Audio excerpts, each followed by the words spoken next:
Welcome to the project. You're looking at the Gold Coast here, just hours out from Cyclone Alfred making landfall. About 4 million people are in the storm's path. Alfred is expected to dump as much as 800 millimetres of rain in some areas. That's more than cities like Perth, Melbourne and Adelaide get in an entire year. Yes, at a special early start time, we're joining you live from the lands of the Kulin Nation. It's myself, Rob McManus, Georgie Tunney, Susie Youssef here. There's no audiences yet. This is a bit weird. Yeah, because we've had to come on air a little bit earlier today so we can be across everything happening with Cyclone Alfred. So the audience will be coming. But first, let's get into the news because there's so much for us to cover. And there are 2 states firmly in the firing line for Cyclone Alfred. A search is underway in northern New South Wales for a missing motorist after he was swept into floodwaters near Dorrigo. On the Gold Coast and Sunshine Coast, residents have been told to hunker down in a room with no windows as it's too late to leave. Already, more than 80,000 homes across southeast Queensland and northern New South Wales are without power. The Category 2 system is set to make landfall tomorrow morning. When nature does its worst, Australians are at our best. We rally, we lift each other up, we look out for our neighbours, we look out for our local community. For more, 10 News First reporter Brendan Smith joins us in Brisbane. Brendan, what more do we know about this missing man in Dorrigo? Well, Georgie, we know he was swept into floodwaters around 2:30 this afternoon in the town of Megan, which is about an hour 10 from Coffs Harbour. He was in his four-wheel drive. He managed to leave the four-wheel drive and swim across to a tree. Police had been communicating with him for some time, but then sadly the man was swept into those floodwaters, and that search is continuing tonight. Brendan, you were at the Gold Coast last night. You're joining us from Brisbane tonight. Has there been any difference in what you can see in terms of the preparations? Yeah, well, here in Brisbane, the advice really is to stay indoors. It does look quite calm at the moment, but we know what Queensland weather is like and that can change in an instant. On the Gold Coast as well, plenty of people are heeding the warnings, but we saw that vision earlier of people still risking it in those rough conditions, people still trying to either catch a wave or to swim in the ocean or take photos, but it's simply getting far too dangerous. All of those massive swells are carving up much of Gold Coast's beaches. Some of the erosion is so close to fences and to homes, and it really is a worrying time for Gold Coast locals tonight. Brendan, obviously North Queensland is more familiar with this extreme weather. Brisbane not as used to being hit by something as possibly devastating as this. How are the preparations going? How are they? Do you think people are feeling prepared? Look, I think people in Brisbane are feeling prepared, but the concern tonight from Brisbane's Lord Mayor is that once Cyclone Alfred does make landfall, it could cause flooding that is worse than the 2022 floods, which I saw the area where I am now, houses and businesses absolutely inundated with flood water. So that is a real concern tonight, particularly for people in those low-lying areas with homes and businesses that back onto the Brisbane River here. Brendan, we can see there that you do have, you know, the sun on your face. It's this ultimate juxtaposition, right, of what is still to come. Are you feeling that kind of anxiety with the locals that you're talking to? Look, we were in the CBD this morning. There were a few people out and about walking, but many people are just keen to get those last-minute supplies and really hunker down in their homes. There is definitely the fear that those floodwaters could see businesses and homes again flooded. We know people, particularly in this area, are used to it. The main road behind me, Kingsford Smith Drive, which really is, I guess, the main arterial road into the city, that gets cut off pretty much every time it floods. So people are more prepared, but there is certainly still major concern tonight, and people just are waiting for it to hit because we know it keeps expanding out to tomorrow and maybe even further into tomorrow when it does make landfall. Brendan, thank you for your coverage and stay safe. Thanks, Tim. Going to cross now to Bribie Island, just north of Brisbane, where a group of volunteers, they're moving as fast as they can to, check it out, relocate turtle eggs from the path of Cyclone Alfred. Look, there you can see there's eggs. That's eggs coming out of the dunes there. That's how much the sea has taken away these nests. The animal evacuation is happening as hatchlings make their way to the ongoing tide. Normally wouldn't be such a problem, but not at the moment with the way the seas are. Diane Oxenford is one of those volunteers helping some very vulnerable Queensland residents. Diane, This is a job I wish I had. You've been on the beach since 9 a.m. helping baby turtles. How important is this mission? Oh, very important. They're critically endangered and everyone counts. Next step is extinction if we don't take care of them. But can I welcome you to Cubby Cubby country? You may. Thank you very much. Thank you for having us. Thank so you. What does it entail? I've It's a helped pleasure. with these types of things before where you're helping the turtles to the sea. You're trying to do the opposite and keep them out of the sea. So what are you all doing? What's the undertaking here? How do you mean? We're ensuring they get to the sea. So if there's prospective erosion event, we relocate the nest if it is at risk, but we try to keep the nests where, in their original position if possible. We have had some successes with relocating nests and they've hatched and emerged successfully, but we did lose one, which was a bit of a shame. The high tide left 3 eggs in the side of the dune and that was it. So, and then the next day it took them after we relocated them further back. So sometimes you just can't win against these conditions. However, our nests have all hatched and emerged along this pedestrian part of Wooreen. Up in the national park where the four-wheel drive area is, that is closed, so we can't go up there anymore to monitor those nests until after the erosion and the cyclone event has dissipated. So, we're all on tenterhooks hoping that the nests up there survive. So excuse my ignorance, but I was under the impression that at the moment, the seas are too rough for these hatchlings. Are you saying that if you can get them to the sea in time before the cyclone hits it, they'll be okay? Well, I'm hoping. They're very resilient, and if you have a look at the sea behind me, it's fairly flat. If you look, there's the warm air is really flattening it out. So hopefully they will get into this north-south current off Próvaí Island and swim like mad and get out and get whooshed out at the bottom end of Moreton Island into the East Australian current, where they will hang out with Nemo and his friends and go off into the South Pacific Gaia. They do a trans-Pacific migration. So if you follow that South Pacific Gaia, they do that. They get to west coast of South America when they're about 10 years old, and then they get back into the Coral Sea when they're about 17 years old, where they stay and get fat and healthy and sexually mature, and then they come down and they breed off the coastline where they were born, and the females come in and lay their eggs. So it's a long process. Turtles are amazing ancient mariners, and we have to protect them. Diane, you're doing incredible work. Because of... Well, we love it. I wouldn't swap my job for yours in a day. We would gladly swap it. You've done so much work already. How long have you been out there and how many do you think you've saved so far or helped relocate? You mean since I've been doing it? Just today.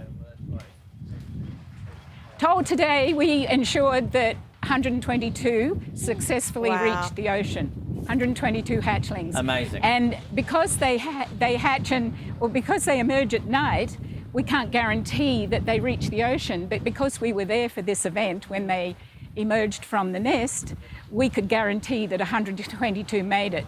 Because at night, anything could stop them, predators, whatever. Well, Diane, you've done a tremendous job. Let me say, I can't wait till I can get fat and sexually mature as well. We thank you very much for your time and the incredible work that you're doing. Keep it up. Stay safe. Look, it's no trouble. Thank you. Thank you so much, Diane. Time for a break. We'll see you soon.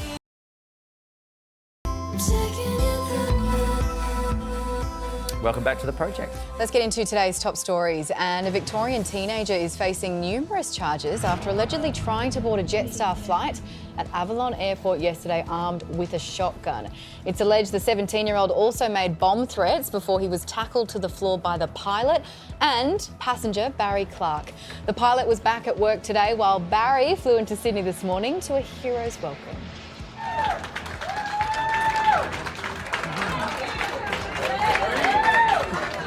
And we're super grateful for Barry, who's now a bit famous, but Barry, for his help he provided in what would have been a very traumatic incident for our people. Amazing chat with him on the show last night. Yes, wasn't it? He's an absolute legend. In other news, as the prospect of trade war rattles US business confidence, Donald Trump has backtracked on tariffs against Canada and Mexico. He signed executive orders delaying the 25% import duties he imposed until at least April. While the move effectively reinstates the free trade deal he negotiated in 2018, the flip-flopping as money markets rattled. It's just a modification short term because I didn't want to hurt the American, it would have hurt the American car companies. And footage of a compact car parked in by hundreds of e-scooters in a Brisbane alleyway has gone viral.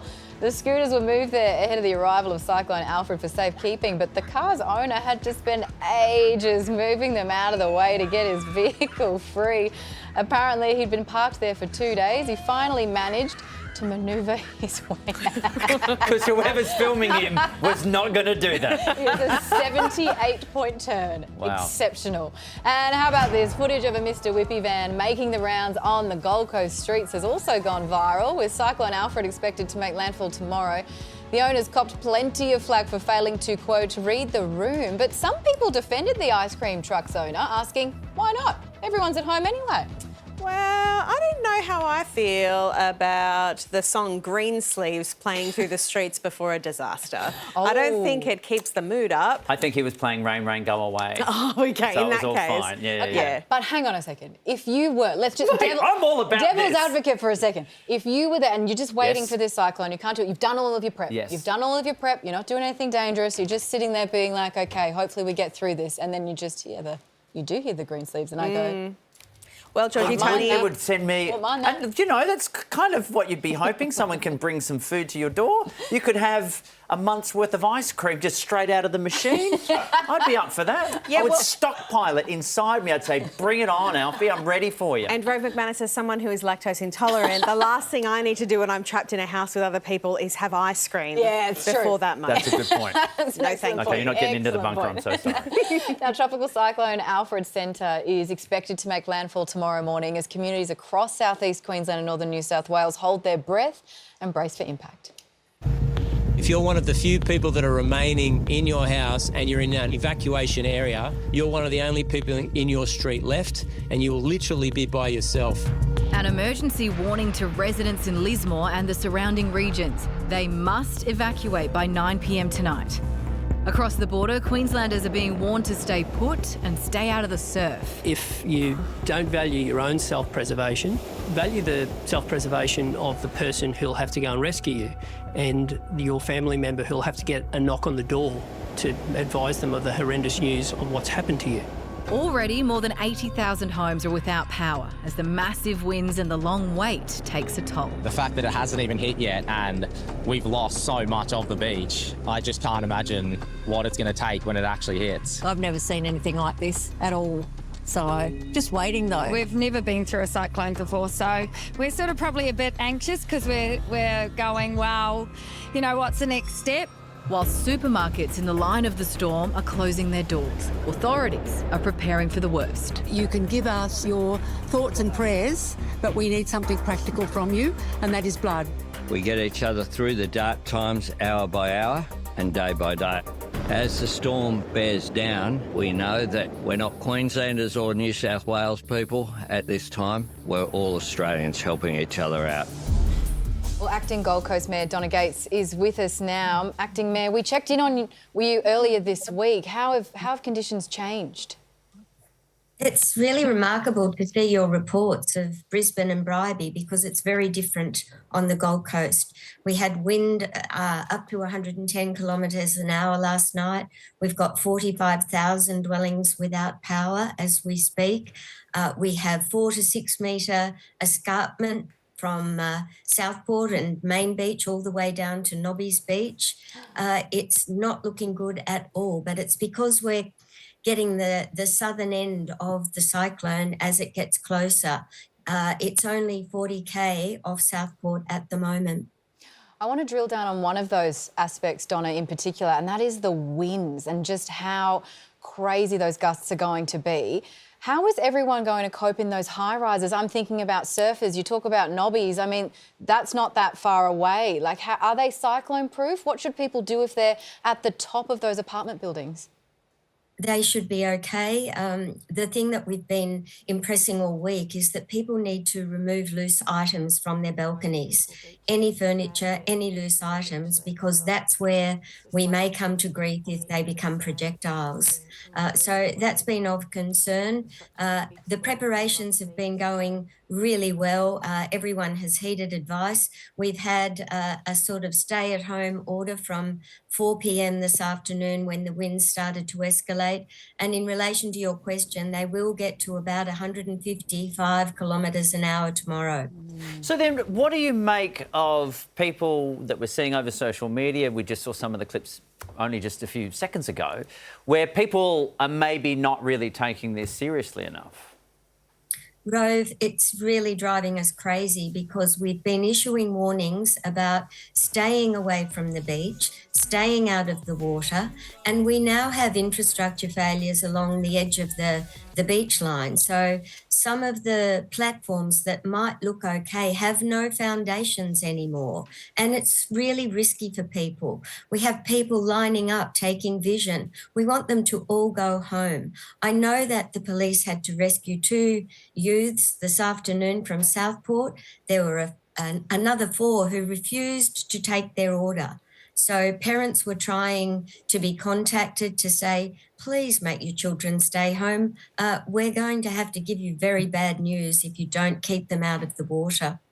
Donna, you are this calm voice of reason at the moment and you are doing an amazing job, but this is home for you as well. How are you feeling and how are you going to be spending the next 12 hours?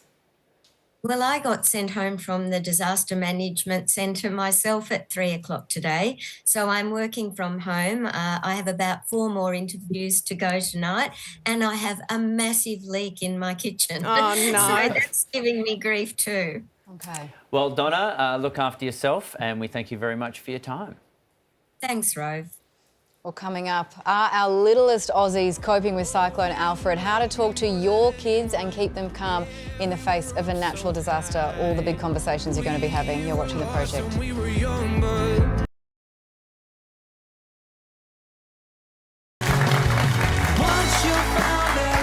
Yes, welcome back to The Project, where an audience of people have actually joined us in the studio. Yes, they have. Welcome. Welcome to you all. Now, prepping for a cyclone is one thing, but helping your kids get through one is a whole other story. It's a reality that's facing millions of Aussies, of course, who are currently stuck in the path of Cyclone Alfred. So how do you keep your kids calm and safe in the face of a natural disaster?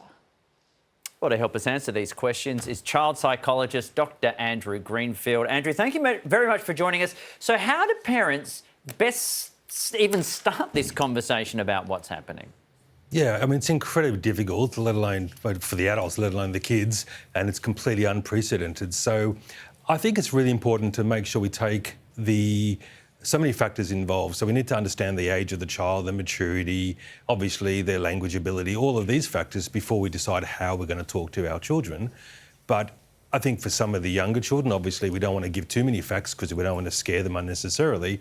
And some of the older kids probably want more information because the information is knowledge and power and they want to be able to have as much information as possible. So we have to tailor whatever we say towards the child, and parents will know what their what their individual children are able to cope with.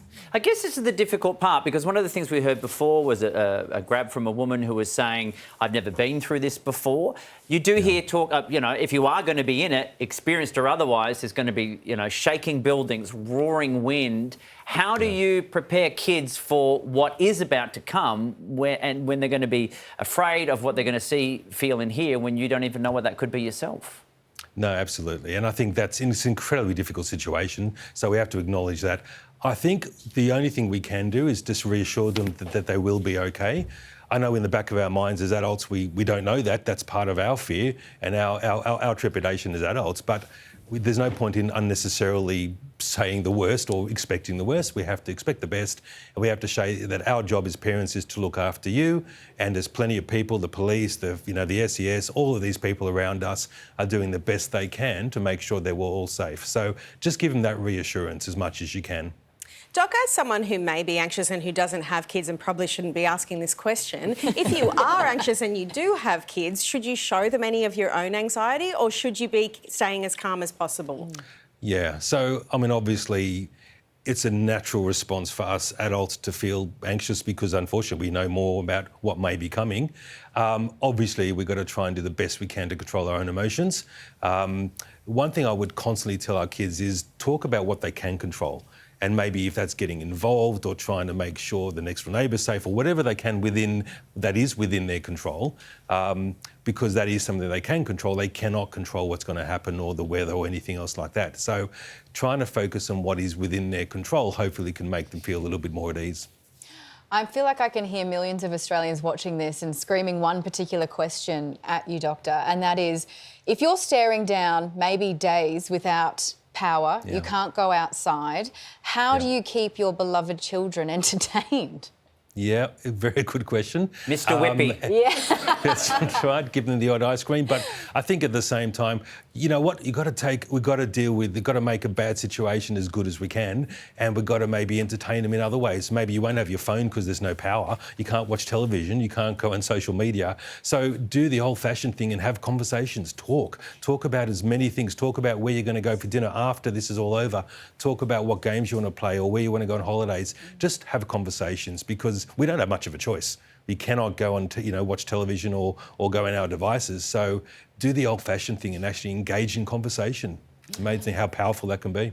Well, Dr. Greenfield, thank you for engaging in conversation with us. That was very, very helpful. I'm sure a lot of people got a lot out of that. Thanks for having me. All right, time for a break. We'll be back soon.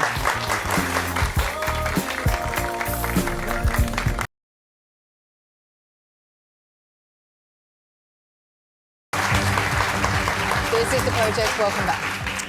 Tonight, a man is missing in northern New South Wales after his vehicle was swept away into floodwaters. It comes as two states are just hours from their first cyclone in more than 50 years. While the slow-moving storm has allowed more time to prepare, millions of Aussies are facing a tense night ahead. The beach is a lot deeper away from the coast than I would have ever imagined. One of these lifeguard towers has actually come down, so it's actually fallen into the ocean. Destruction already underway. I'm kind of speechless in a way, like I just don't know what to think of it. I definitely didn't expect the amount of carnage I'm seeing now. Severe coastal erosion wrecking Queensland beaches ahead of Cyclone Alfred's expected arrival tomorrow morning. When nature does its worst, Australians are at our best. On behalf of the Australian government, we have your back. The Weather Bureau warning of destructive wind gusts of up to 155 kilometres an hour. The threat is real. Not too far away at Moreton Island, they are getting pounded by gale force winds. Parts of New South Wales have already seen almost 450 millimetres of rainfall. The cyclone set to bring 800 millimetres in total, spanning from Brisbane to the Northern Rivers by the end of this weekend. Hopefully it'll be here soon and then gone and then back to normal.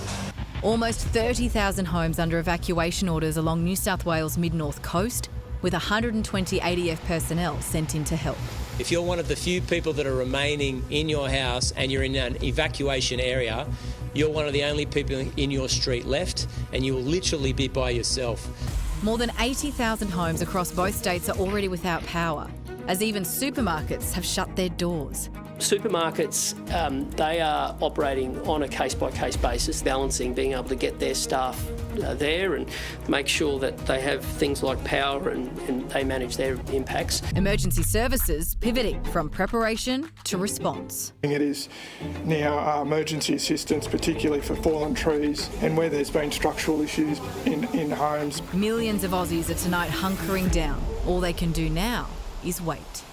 One of those is Adam Bailey, who's in Lismore. Where are you currently at the moment, Adam? Are you at home? Are you at work? I'm inside my shop at the moment. We're just going back through, having a few clean-ups just to get a couple of little bits off the floor and take it upstairs. It's just about packed. Yeah, we're hearing a lot about what people should be doing at home. What are businesses being told to do? Well, it was put a pandemonium right from the start. As soon as in Lismore here, as soon as we hear that word, that flood word, everybody starts to panic. And they started a couple of days ago, probably 4 or 5 days ago, some of the shops. and started packing up. And there was people like myself, we sort of left it to the end, and hopefully it won't come over the bank and come through our shop. Panic seems to be quite justified given what Lismore has gone through over the last 3 years. If this hits and it hits badly, what's that going to look like? We were talking about that today, you know, and I have got still things in my shop here, and sort of reality sort of hits in. If it does happen to Lismore, what is going to happen to Lismore, and is it worth opening back up again? So, and I think that's in everybody who has a shop in town. But we are such a strong community, and we will fight and fight and fight and try and bring this community back if we have to go through it again. Adam, as you said, you're there in your shop. It has been flooded in the past. Have you even fully recovered from that? Look, it's been tough. It's been really tough. I had a shop around the corner in the 2022 shop, and I lost everything. We had 5.5 semi-trailer loads just take a lot of my private collection of 40 years. I have a big antique shop in Lismore, and it's stuff I can't replace. So for the last 3 years, I've been trying to replace it, and with no help from insurances and all that sort of stuff. So it's been very hard. And also because we had that little stint of everyone coming to have a look and see how Lismore was going, that sort of died off now, and they think that Lismore's this terrible flood area. But we're strong. We've been open up. We're nearly 80% capacity in the CBD. So we've got things happening, and we just want all these people to come and visit. We want all our visitors. So this might sound like a dumb question. If you don't just want to shut your doors and hope for the best, where are you going to take your stuff? Well, I've got upstairs, I've got my house, I've got my van, I've got other people's vans. One big thing is here, community is amazing. Last night I got a call at about 5:30. The CBD will be closed at 9 o'clock. And I had at least 10 guys down here lifting stuff upstairs for me. Well, Adam, good luck with it. We wish you all the best over the next couple of days. Thanks for your time. Thank you, guys. Thanks for talking to us. Well, right now, Tropical Cyclone Alfred is approximately 75 kilometres northeast of the Gold Coast. It's travelling at just 8 kilometres an hour. Authorities expect it to make landfall between the Gold Coast and Moreton Bay sometime Saturday morning. 10 News First meteorologist Josh Holt joins us now. Josh, what should people be most worried about with this cyclone? Good evening. As we go to air this evening, certainly the winds, and then over the next few days, it will be the rainfall. We just heard that gentleman there talking about northern New South Wales. I'll touch on that in just a moment. But as you said, the system now is only 80 kilometres off the coast. A lot of people today have been making the mistake thinking that when the cyclone makes landfall just to the north of Brisbane tomorrow morning, that's when it hits. That's actually incorrect. It's the time preceding the actual eye making landfall across the mainland where you see the most severe conditions. Now, with it being in close proximity to the Gold Coast right now, we're seeing that damaging to destructive wind boundary right now push onto the Queensland coast. So the process of Alfred making landfall is actually happening right now. Now, as I understand it, it's still sitting at a Category 2. So is there a chance it could weaken before it properly hits? Yeah, it's a good question, Rove. What we're thinking is the system is going to start to tail more to the northwest over the next couple of hours. As that happens, it's going to make a beeline to the outer islands. What's that? Well, we've got some islands just sitting off the coast to the east of Brisbane. We refer to them obviously as Stradbroke Island and Moreton Island, and it looks like Alfred will move right over the top any time from around about midnight onwards. Those island areas will take the biggest hit and assume most of the energy from the system. So it's there, crossing as a Cat 2. Probably those winds gusting at around about 150 kilometres per hour. But once the cyclone comes into contact with those islands, it'll probably start to slow it down. And as it moves over Moreton Bay and approaches Brisbane, it will probably weaken a little bit. So we're expecting those wind gusts to be a bit weaker for Brizzy itself, probably sitting at around about 100 kilometres per hour. Josh, the last couple of days, everyone's been talking about when it's going to make landfall, that it's moving slowly. For someone who may not fully understand, does that make it more or less dangerous when it does hit?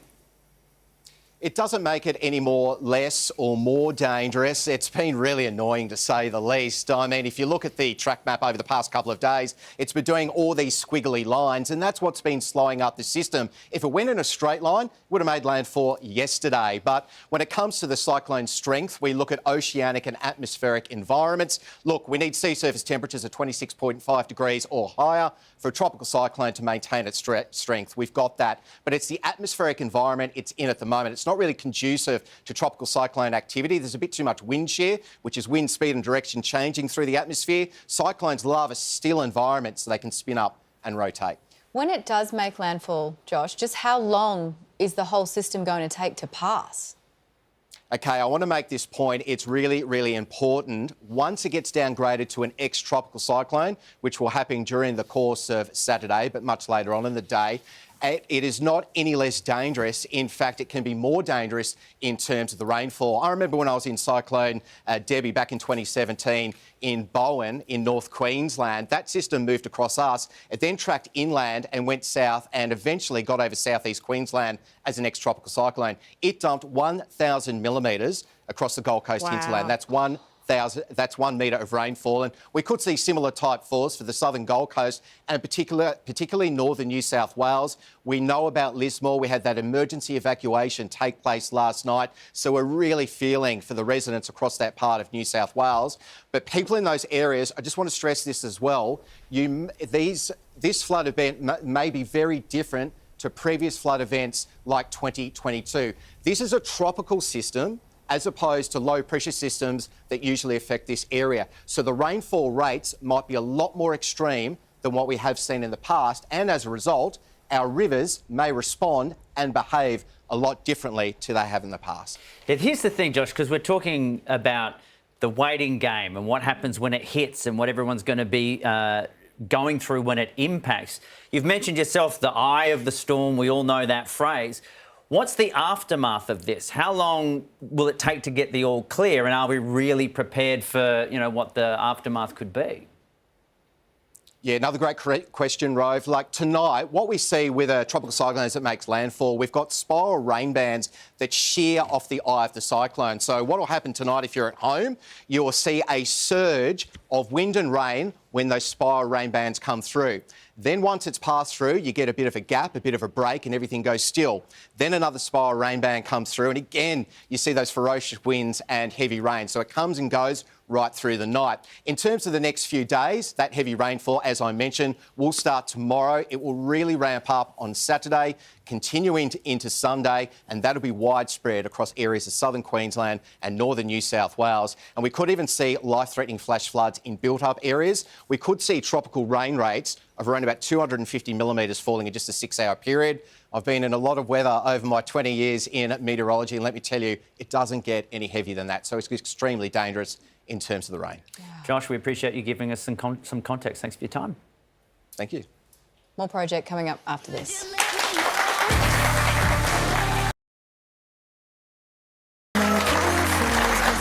This is it. Welcome back to the project. OK, let's get more of today's top stories. And former broadcaster Alan Jones has been charged with an additional indecent assault offence. He was charged last year over dozens of allegations of indecent assault and sexual touching against men between 2001 and 2019. It brings the total number of his alleged victims to 11. He's facing a total of 35 charges. Jones has pleaded not guilty. A woman believed to be in her 30s has suffered serious leg injuries in a shark attack in Sydney South at around lunchtime today. People on the beach raced to her aid and helped her from the water. They used towels to stop the bleeding. She was conscious when she was treated at the scene by paramedics. She was then airlifted to St George Hospital. The bystanders that assisted before we got there were just absolutely remarkable. They made their way into water, which they, I would say, knew to be dangerous, to assist her and got her out of there. And I'm not sure that she would have gotten out of the water without their help. France has a new spy satellite in orbit tonight, launched successfully by Europe's new heavy lift rocket, the Ariane 6. French fighter jets watched it blast off from a spaceport in French Guinea. The success of this launch means Europe can now send large satellites into space without having to rely on SpaceX or Russia's help. Sorry, I'm no expert, but is it a spy satellite when you say to everyone, we just sent up a spy satellite? Actually, you're so right. We just sent a rocket that will be perving on you on a daily basis. But you didn't hear it from me. Keep it a secret. And when it comes to what's in for 2025, trad wives, skinny jeans and Botox aren't on the list. A new survey of Aussie Gen Zs has also found bed rotting and Ozempic are out. The social trends this year will include dressing to slay at concerts and being country curious. What? Run clubs, dating without apps, Vintage Tech and Froyo on Saturday nights are also in, but potentially not on Tuesday nights, just Saturday night. I missed a lot of that. Yeah. So Froyo on a satellite? On a spy satellite. So Froyo on a Saturday, which is very specific. It is. And being, what's country curious? Well, I think it's the Chapel Roan effect of it all, right? Like, I've always been country fan favourite because I've grown up with it, A fan of countries or of music? What's going on? Country music, I love and all line dancing in particular. Oh, yeah. So there are If you different... boot scoot? Yes. So there's boot scooting clubs out and about now that you can actually go. No, I definitely can't. I don't I'm afraid you have to. I don't. You don't bring it up in front of me if you don't want to do it. I'm ready to go. But what I find interesting is that run clubs are here to stay forever and a day. And I'm like, guys, I just can't run anymore. I don't want to do it. Also, if skinny jeans are out, why are we bothering to run? Seriously, that's the only reason I ever ran, was try to get in them. And now my nieces are telling me you got to get new jeans. You know what? It's expensive. No, I'm staying with skinny jeans, but I'm not joining run clubs. No, I am happy that brain rot is kind of out, or bed rotting is out. Yes. Because I have found that, especially over the last few years in kind of like the aftermath of the pandemic, I just can't take on as much information up here. Except in 2025, I've been like, it's like a cloud has lifted and I'm ready to kind of like It's go fine. into Burn all your the bras, things now. put your track pants on and get saggy and wrinkly. That's the message. Sounds great. Yep. With a Froyo in your hand on a Saturday.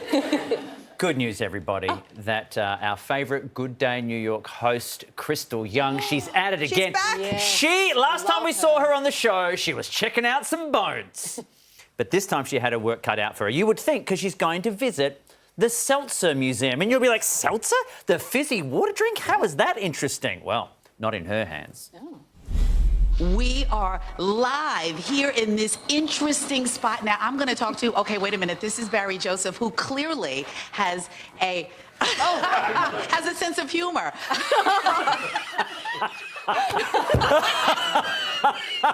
He was... his face. The thing. Keep going. Okay, show me something fun. First. So this is a single filler. So the seltzer siphon is inside here. We close it to protect it. Okay. And then with that seltzer ready to go in. He was pulling the thing. He was making a noise. I mean, he works in a seltzer factory and he has a sense of humour. He's funny. He's so funny. And you're probably thinking the same thing as me. Oh, my God. That sweet merch. Look at that T-shirt. Yeah, How do I get some of that swag? Check it. It is so cool and interesting. That is a very cool shirt. Look at the back of this one. It says, "Good seltzer should hurt." That's hysterical. It should hurt 'cause it's oh, Crystal. Oh, I needed that today. Thanks, Crystal. It's been a day. It's been a day. Might pop a blood vessel. I'm ordering a shirt. Yeah, good. Get it. More project coming up after this.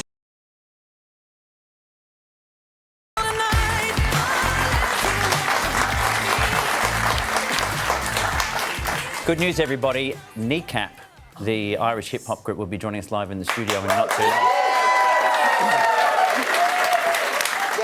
Bad news, the Seltzer Museum does not ship to Australia. Oh, no. Well, we've got some other news, which is just in, because Cyclone Alfred has thrown Aussie politics into disarray as well. Anthony Albanese has ruled out an April election. Preparations now underway for a federal budget before voters go to the polls, most likely in May. The Prime Minister was widely tipped to call the election this weekend, but Alfred got in the way. Is it because they didn't name the cyclone after him? Oh, yes, they did change that. You're so right. Guys, also this weekend is a smorgasbord of sport. It's upon us. We need a preview. Here for the ride is AFL journo Marnie Vinyl, Stone Cold NRL legend Benny Elias and pinball maverick Roy Wallace. So slap on your spandex, stretch your glutes, because it is time for... Yes, it's the weekend sporting G-Up. Welcome all of you guys. First up, I'm over to you, Marnie, because look, it's not the opening round the AFL were hoping for with Cyclone Alfred, but in all honesty, for me, round zero, maybe a little bit of a waste of time. Should we get rid of it altogether? Well, I think even just coming out of the gates, the term round zero doesn't have quite the same oomph as maybe Las Vegas round that their competitors have. But you're right, there's not that much the AFL can do about a cyclone, but even so, you've got 10 other clubs who just have to sit back and watch and wait for their teams to play. I will say it is smart having Collingwood in opening round though, because even if you don't go for Collingwood, which so many people do, you go for their opponents. Very true, Marnie. It's always good having a hate watch of Collingwood, I've got to admit. Now, first game, Sydney Swans up against the Hawks. Is it Sydney's to lose? Yes, well, their last game was in a grand final, which is very impressive to get to, but they lost it by 60 points. That's so right. you'd think there's some mental scarring potentially happening there. Yeah. No, it's a new year. It's all going to be fine. It's fine. It's all going to be fine. Totally New year, fine. go Swans. Well, let's head to the other code and the one, the only, Benny Elias. Benny. I've always got to get you on when the Brisbane Broncos are doing incredible things. And a 50-point win, that's pretty good. Oh, they were phenomenal, weren't they? They were just absolutely out of this world. Beating the Roosters down here, you guys just love beating any Sydney side up there, the Broncos, and what a great start it was for them. 50 points on the Roosters, which, you know, the Roosters are always a competitive side, but to get walloped like that up there, really alarm bells there. Michael Maguire, the coach, Madge, has just obviously made a massive impact up there and has seemed to be the man now up there in Queensland who's going to bring home this dream for the Broncos. After one game, it's spectacular up there and their confidence is sky high. Benny Elias, Susie Youssef here. I just wanted to ask a slightly left of centre question. How often do you think about the 1994 intercept from the pass that Alfie Langer made and set you up for the Clyde try in the State of Origin? I feel that's a loaded question. Yeah. I mean, because it lives rent-free in my head. I just want to say thank you once again. Oh, aren't you beautiful? You've been very kind to me here. Thank you so much. I think you're from my country town, I think, aren't we? Not from the same Lebanon? In many ways, I think you're probably the dad I never had.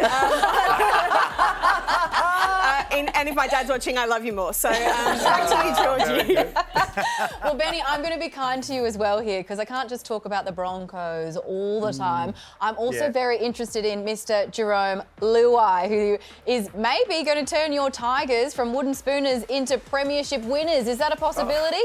Look, Jerome Luai has had more publicity than the Prime Minister in the last 3 months. He's been out of this world. Or, you know, if you could just go by all the media and all the attention that he's been given, you know, it's certainly it's just a matter of complete. The Tigers will just get out there and turn their season upside down, starting with Jerome Luai. He's been an absolute massive impact at the Tigers here already. Good for the young kids. His experience and his finesse will be absolutely welcomed at the Tiger Town, and everybody's looking forward to seeing him play tonight, and I think he'll thumbs up for him. Yeah, I'm even looking forward to it, and that's, you know, a die-hard Queenslander. So we'll see. We'll see what he can achieve. Yeah, we'll see. Yeah. Finally, we've got to head to the West Coast because West Coast Pinball Festival organiser Roy Wallace is joining us from Perth. Roy, the festival, it's kicking off tonight. What have you got planned?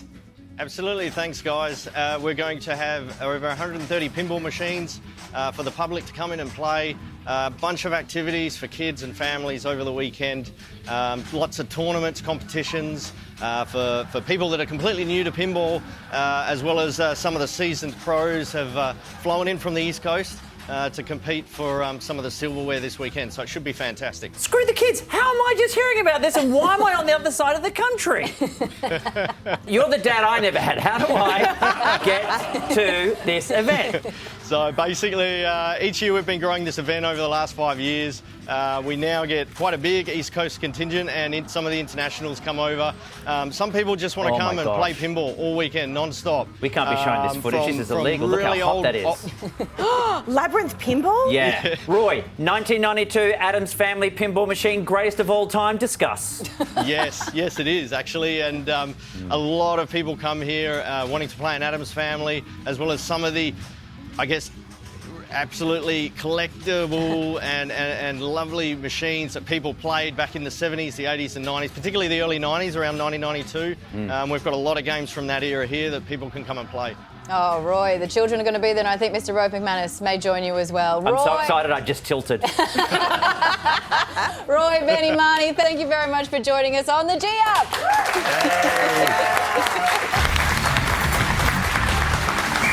Sport. Sorted. So much so sport. good. Remember when I spoke to Benny Elias? I will. Remember that. Can you tell me, though, Hawks, Swans, forget your fiancé. Yeah. Robert, diehard Hawks fan. I think that the Hawks will do incredible things this year. I think the Swans will win this game, though. Okay. Yep. Don't print it. We'll see if I'm right now. No, print it. South East Queensland and northern New South Wales, of course, are battened down, anxiously awaiting the arrival of Tropical Cyclone Alfred. But the erratic behaviour of the storm is making it hard to plan. Along the coast, gale force winds whip up the surf as Cyclone Alfred moves ever closer. It was expected the cyclone would have made landfall by now, but the storm's movements keep changing, and so too do the forecasts. Tropical Cyclone Alfred will make impact in the early hours of tomorrow morning, or at some stage tomorrow it would appear. Warnings will now be updated every hour based on the latest radar and satellite imagery. As the storm movement slows and alters course, safety plans are updated. Last night, evacuation orders were issued for the New South Wales Northern Rivers amid flooding fears. We have several evacuation centres that are open right across the Northern Rivers. They are all operating 24/7. Across New South Wales and Queensland, more than 80,000 people are without electricity as winds topple poles and trees. Most residents unlikely to see their power restored for days. They're going to do it as soon as possible, but they need to do it in a safe way. Falling debris is still a major issue. The SES responding to over 1,000 calls for assistance as 120 defence personnel are deployed to help. The way that Queenslanders have prepared has given us the best opportunity not just to deal with the event, but to be able to switch from response to recovery. The nervous anticipation continuing as residents wait to see just how much damage the cyclone will inflict. Tweed Heads resident Simone Wilkins joins us now. Hello, Simone. You've made the decision to stay at home through the storm, and I hope you're doing okay, because the cyclone was initially thought to have passed by now. So how are you feeling about your decision to stay? Definitely very nervous and anxious about it. A little bit worried. We thought that it was going to arrive, but we're still waiting.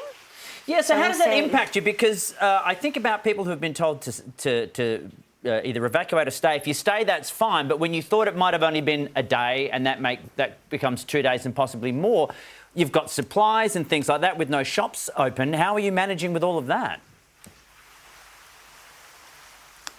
Absolutely. So we stocked up and we're lucky that we still have power, but a lot of the houses in this area and a lot of my friends on the Gold Coast have no power. So that might be an issue when the power cuts out, but we have enough for the next few days. Simone, we can see the rain behind you. How would you describe the conditions?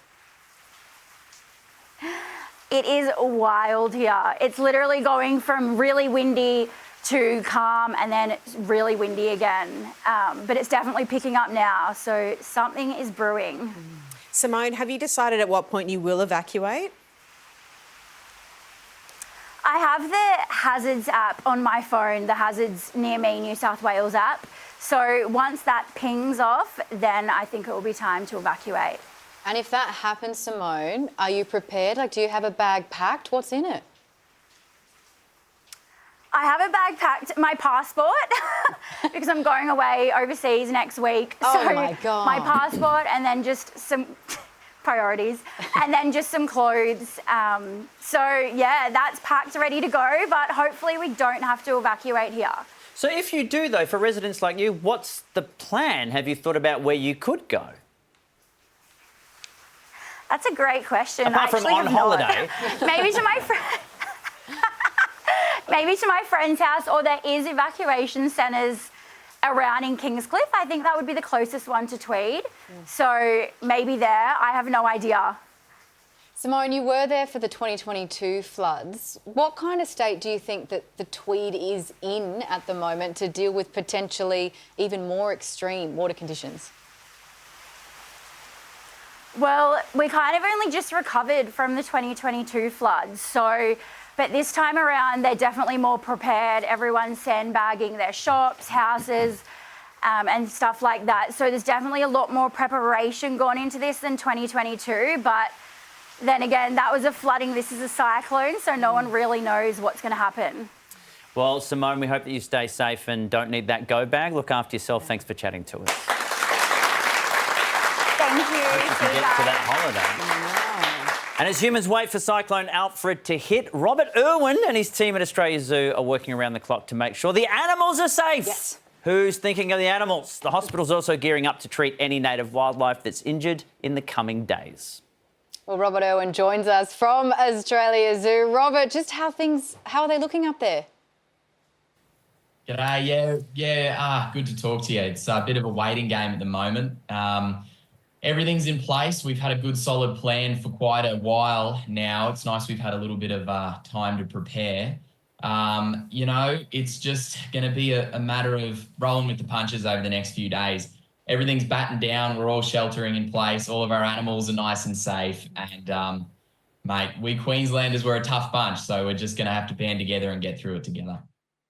Now, there's a wonderful story of your dad having to relocate crocs when they were being flooded out of their enclosures, which ended well, except for Wes's ass, but that's a story for another time. Yeah, that's a story for another time, bro. But how do you prepare the animals for events like this? You obviously can't just leave them in their enclosures. Like, how do you look after them? Yeah, it's a great question, mate. And, it depends on the animal. If you're working with something like a crocodile, they love cyclones. They are like rubbing their little hands together. They're like, yeah, this is my chance. So, they're no worries at all. But, things like our wombats, we make sure there's plenty of extra bedding and straw and food so that they can shelter. All of our elephants, they have this beautiful big cyclone-proof barn. Our giraffes have an extremely tall barn that we can put them into to make sure they're safe in there. And I tell you what, our team have just been working so incredibly hard, round the clock, 24/7, to make sure that our animals are safe. Because no matter what, we always make sure that our critters here come first. And of course, the safety of our team. And then of course, our wildlife hospital, we're still on call, making sure that we protect our native wildlife too.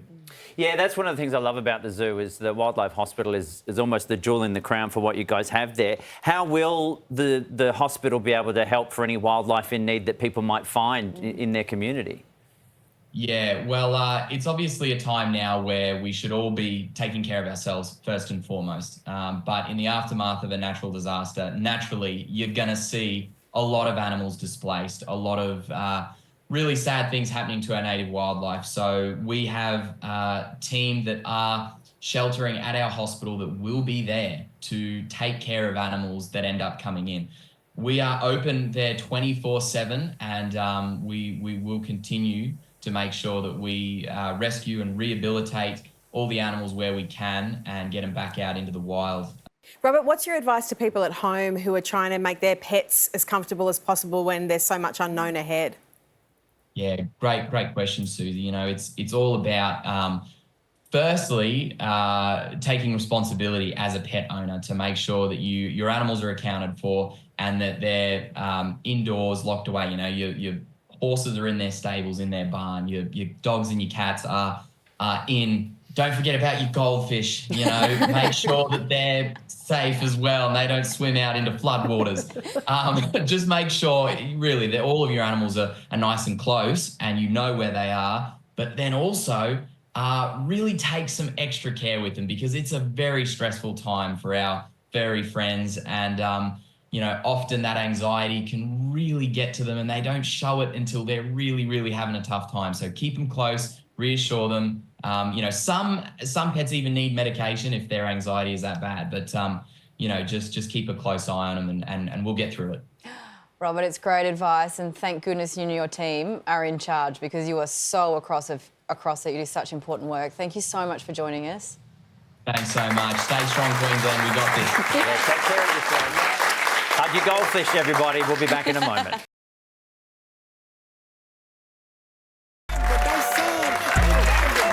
It's a show. We're having a show. Very stressful night for me at the moment. Firstly, I was worried that Rowan in the audience didn't get back from the toilet in time during the break. We're all panicking because I thought he's going to miss Kneecap. Kneecap, my favourite Irish hip-hop band who rap in Gaelic. Yes. Mine too. We had Dermot Kennedy on the Sunday Project, Yes. and he was talking about the fact that Delightful Kneecap he were coming was. up on the show. And I asked, because they sing in their native language, could he help me out with a term I could use? Here's what happened. Just quickly getting back to Kneecap, because they're going to be on the show Friday. Yes. Is there something you could teach me in Gaelic that I could say to them to look really hip and cool if they don't watch this? At the end, I guess, instead of saying hello, classically, you could say Gurmila Mahagwiv. Oh, my word. Gurmila Mahagwiv. That's really not bad. Gurmila Mahagwiv. Just means thank you. Now, he says that. I know. It could mean punch me in the dick. It could. Do you trust him? It's a risk I'm going to take. I've been practicing all week. I have not got it right yet. Oh Wish my me luck. gosh, we Kneecap shall coming find out. soon. Now, famous designer and 15-year-old Joe Whale, dubbed Doodle Boy, started out drawing all over his maths book when his teachers told him off. He enrolled in art class, and after his dad posted his work to socials, he went viral and was spotted by Nike, who signed him as a co-creator at the tender age of 12. Wow. What am I doing with my life? Since then, he's collaborated with other behemoth brands like Pixar and Marks and Spencer. And now he's here with us to give us an insight. Would you please welcome Joe and his dad, Greg Whale? Joe, this is incredible. It looks like maybe you're wearing some of your own designs as we speak. How does it feel to be making a living off the stuff that I used to get in trouble for at school? To be honest, I don't really think about it. I'm just very happy that I get to create my art and a lot of people around the world get to see it, and also I get to work with a lot of cool brands and really get my art and my creative message out there. Joe, you're awesome. I'm a massive fan. Greg, my parents threw out most of my art when I was a kid. Are you worried that you might have thrown out some of Joe's potential early masterpieces? Yeah. Well, we've been through the bins on many occasions to try and find, just in case we screwed something up that could be of value. But no, in all honesty, we've been connected to all of our kids' art through the years, and we try to hold on to as much as we can, really, of all of them, really. Well, Joe, you've worked with some absolutely massive brands like Pixar and massive people like the Prince and Princess of Wales. What did you do for them? Well, for the Royals, I did a 2-piece commission for their Royal Train Tour. And for Pixar, I did a promotion canvas on the Lightyear movie. So they were two really good things that I did. I love them, yeah. Was the thing you did for the Royals like caricatures of them with giant heads and tiny bodies roller skating? Yeah, I'm not going to be that mean, but yeah. Hey, Joe, what's it like when you are sitting in, I can only call them, I don't know, strategy meetings or pitch meetings where you are given a brief, I'm assuming by adults, and you're there being like, yeah, this is what we do. Do ever any of the adults, are they like, oh, maybe we could do like this? And you're like, no. Well, I try to be as polite as possible, but sometimes adults get on my nerves a bit. Yeah, Dad will know, but I do, that's right. I try and stick with the briefs, speaking of but I like adults to with bad be creative, ideas, so. Joe and Greg, we asked you earlier to come up with a project-themed design for us. Could you please reveal? Oh, yeah, well, this is just something that I pretty much did a couple, added the project in there as well. Oh my gosh. I can see which one is me. Look. Oh my gosh. Joe, I feel like that would have taken me 94 years. That's amazing. You can pick your own character. Yeah, pick your own one. Oh, incredible. Joe, Greg, thank you so much. We're hanging it up in here. Please send it to us. Thank you for your time. Thank you. Thanks, guys. Oh, boys and girls, news that lives in a special place in our heart, right next to the cholesterol blockage. Well, hit me with the defibrillator because it's time for Rove's Wrap. Clear!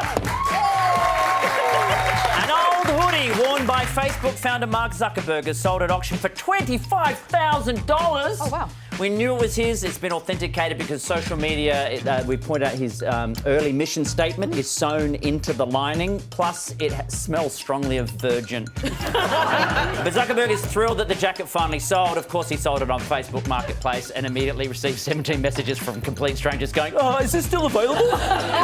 A recent study has shown that chewing on wood may help to boost brain power. Researchers found that gnawing on wood increases antioxidant levels in your system. Of course, critics are sceptical and are urging people to be very wary of any scientific research undertaken by beavers. One for me. Excited museum officials in Scotland have announced this year's first sighting of the elusive Loch Ness Monster. Yes, a witness snapped this incredible photo. Whoa. Not that one, that's pretend. This one. Hey. Okay. Showing a large, dark mass in the chilly waters of the famous loch. Last time I saw a large, dark mass in the water, we all had to get the pool scoop out. A school in England has banned mirrors from its bathrooms after students were spending too much time looking at their own reflections and it was making them late for class. The school's furious principal was quoted as saying, "Students who spend too much time staring in mirrors should have a long, hard look at themselves." And staying with education, authorities in Berlin are scrambling to cover up a giant 20-metre-long penis that was painted on a school roof. Why are you pointing at Georgie? Joe, the school's principal says this is no laughing matter, and if anyone has any leads as to who did this, they can meet him in his office under the balls. News can run, but it can't hide. We'll be back with more Project after this.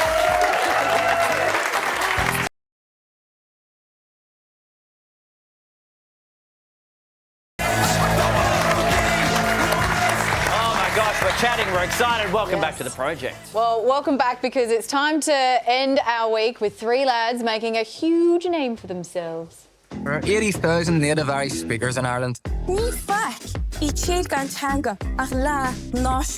of us have become rappers. Kneecap are the Irish punk rap trio blending satire with socially conscious lyrics.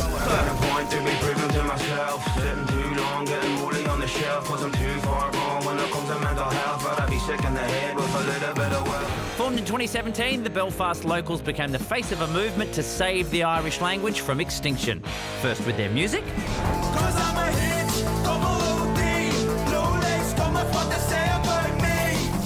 And then with their critically adored film, which tells the sort of kind of true story of the band. Kneecap, so-called Irish language rappers promoting antisocial behaviour and violence. And now they're here to school and entertain us in their entirely unique way. Yes, it's Mowgli, Bev, DJ Próvaí and Mark Lorraine. Would you please welcome?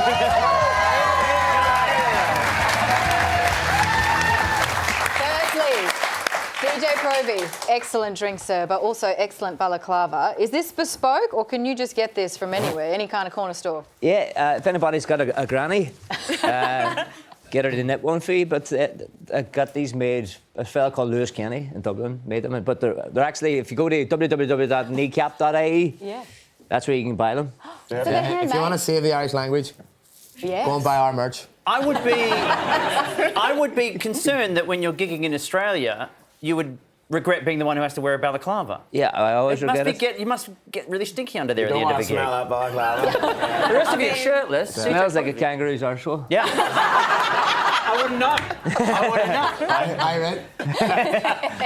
Now, you mentioned about proceeds going to saving the Irish language, which is very important to all of you. But why? What does it mean to be able to sing in language? I think it's a wonderful thing. I mean, we're obviously very lucky that we have the opportunity that, obviously I don't need to lecture people here about colonialism and how, the effects that has on, culture and language and stuff. So we're standing on the shoulders of giants, and the amount of work that people have done for the Irish language at home has given us the opportunity to do this. So we get way too much praise than we deserve, but I'll obviously take it.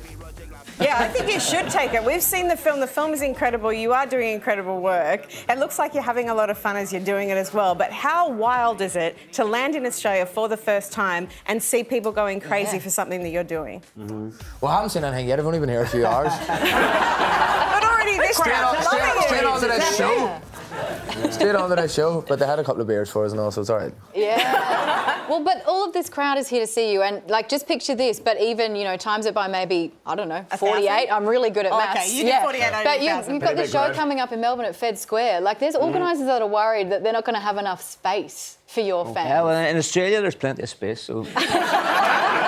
So what are you expecting? What are you thinking it's going to be? You're announcing it. I'd say we're going to see a lot of drunk Irish people during the day. It's going A lot of sunburn. A lot of sunburn. How dare you? We can be drunk too. How dare you? All right, calm down. I remember my first drink.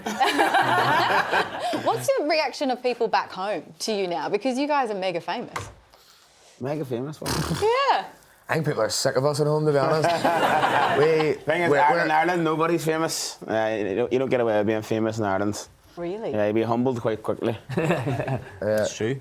I think it was, I think it was Bono who said that the Americans look at the guy who lives on the big house on the hill and says, one day I'm going to be that person. The Irish people look at the guy with the big house on the hill and say, one day I'm going to get that bastard. Bono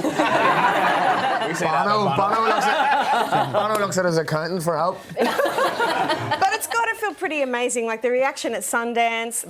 You know, there was a lot of Oscars buzz. It didn't quite happen. What would that have meant to you if something like an Oscar was to be thrown your way? It was only about the goodie bags that we cared about, to be honest. That's all you wanted? They're incredible. No, I'm hardly so. The BAFTAs ones were shit. The Oscars was never going to let us win because of our stance on Palestine, you know, so we speak up about the genocide that's happening there, and they weren't going to give us that opportunity, so... There's no Rolexes or creams in the world that was going to let us go to that. Yeah. Right, well, look, at this point, I have to say it's been a pleasure having you on the show. Is that it? Gramila Mahagwev. Oh, good. Oh, my God.